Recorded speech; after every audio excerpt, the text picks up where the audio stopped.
और एक गजल है, आखिरी गजल। वाह भाई, अच्छा। जिंदगी सारी मैं गाली बैठा, हाँ तेरी तांग झाली बैठा। हाँ। जिंदगी सारी मैं गाली बैठा, तेरी तांग झाली बैठा।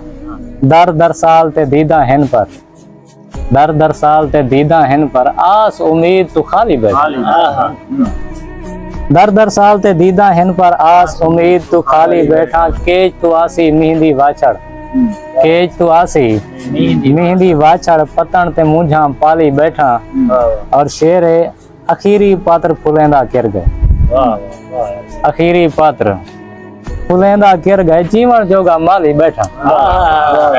अखीरी पात्र फुलेंदा किर गए, जीवन जोगा माली बैठा। पहला काम ही यार निवलिया, पहला काम ही यार निवलिया।